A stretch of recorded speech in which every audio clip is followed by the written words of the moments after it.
साथियों, जय सेवा, जय जोहार, जय गोंडवाना, जय लिंगो, जय पुरखा संस्कृति।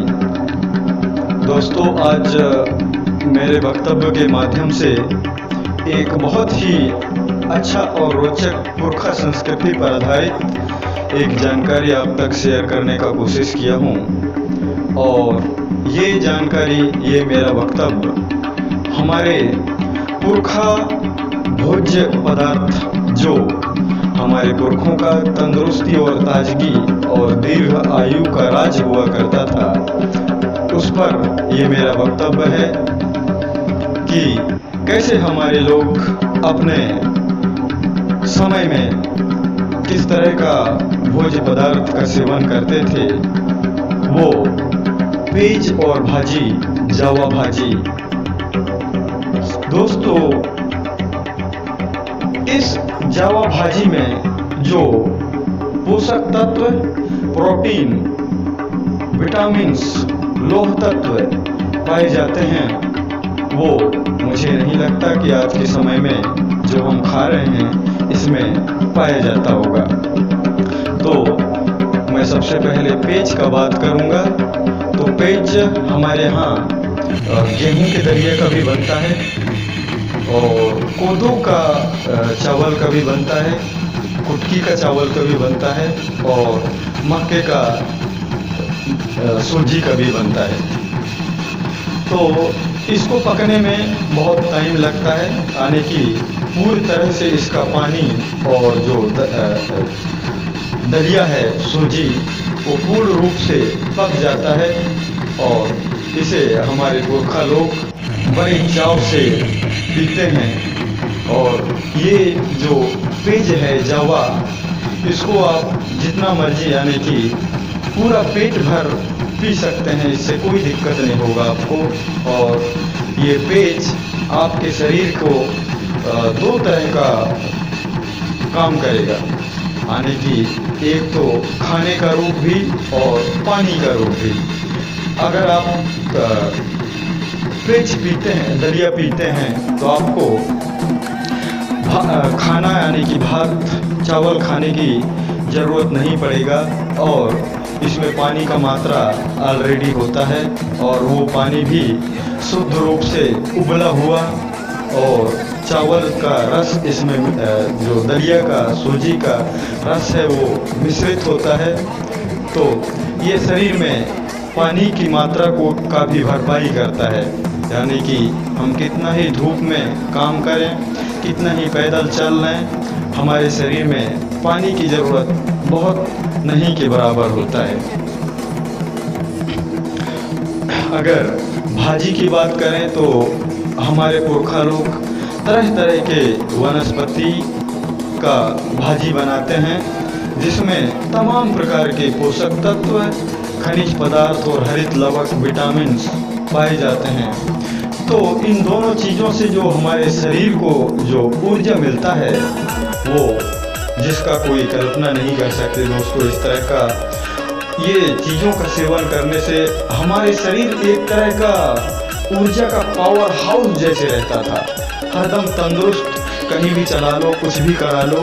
और इससे मतलब पेट का भारीपन नहीं होता, यानी कि पेट बढ़ता नहीं, और आँखों की रोशनी, दांतों की मजबूती, मस्तिष्क और हृदय, हार्ट, पाचन तंत्र, श्वसन तंत्र, मस्तिष्क तंत्र, तमाम चीज़ें तंदुरुस्त होता है। और यही कारण है कि हमारे लोग निरोग तो रहते ही थे।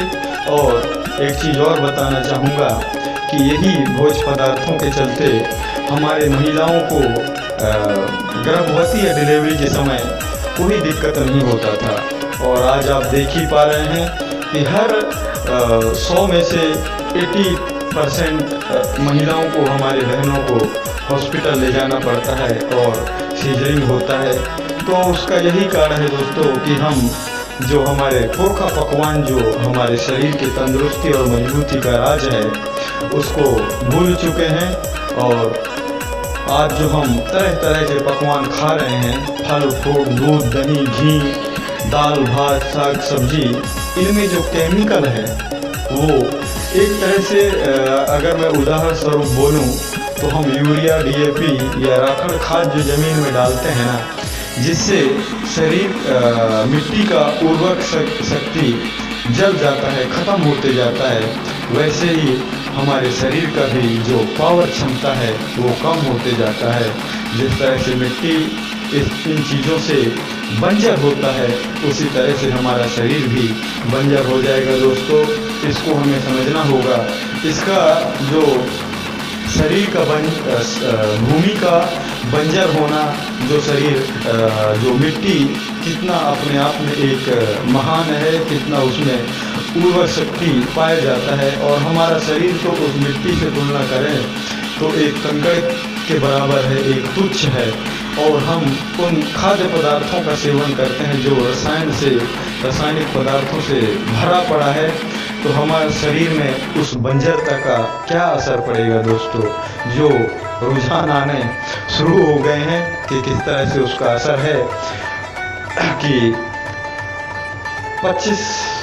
12-15 साल में ही आँखों की रोशनी खत्म, डाइजेशन सिस्टम खत्म, चश्मा लग जाता है, और हार्ट की बीमारी, शुगर की बीमारी, ठिकाना नहीं बीमारियों का। इतने बीमारी हमारे शरीर को घेर रहे हैं।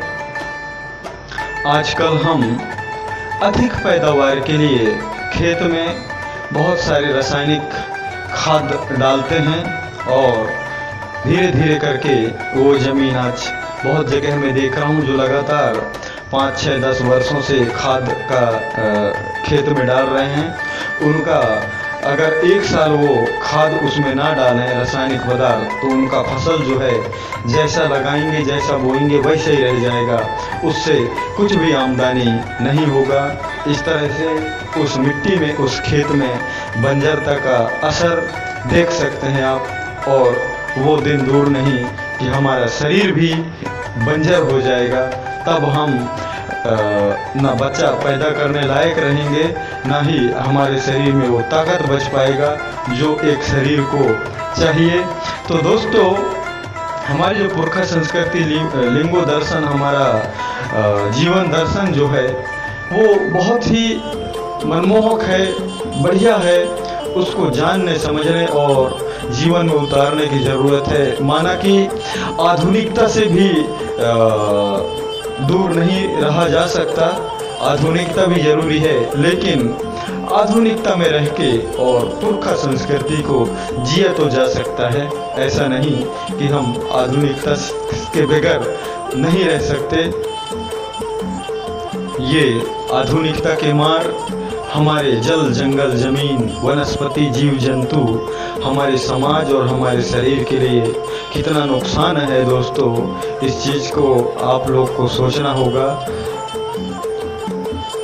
साथियों, मैं इस तरह का जानकारी, गीत, कविताएं मेरे छोटे से विचारों में आप तक पहुंचाने का कोशिश करता हूं, और ये मेरे विचार आप लोग को अगर पसंद आए तो मेरे YouTube चैनल को ज़्यादा से ज़्यादा सब्सक्राइब कर शेयर करें, ताकि और भी लोग हमारे रीति नीति संस्कृति को जाने, पहचाने और घर परिवार में एक दूसरे को बताएं। क्योंकि हमारा संस्कृति बचा रहेगा तो हमारा अस्तित्व बचा रहेगा। अगर हम इसको खो देते हैं तो एक दिन जानवर में, पशु में और हमारे में कुछ अंतर नहीं रह जाएगा। अगर हम किसी दिन हमारे पहचान को साबित करने की बात आई तो हम हमारे संस्कृति के बगैर, हमारी संस्कृति को जाने बगैर, हमारे रीति नीति, वेशभूषा, बोली भाषा को जाने बगैर हम अपने आप को साबित नहीं कर पाएंगे कि हम क्या हैं। उस समय हमें क्या घोषित किया जाएगा, आप भली भांति समझ पा रहे होंगे। यही मेरा विचार है दोस्तों, आपको पसंद आया होगा।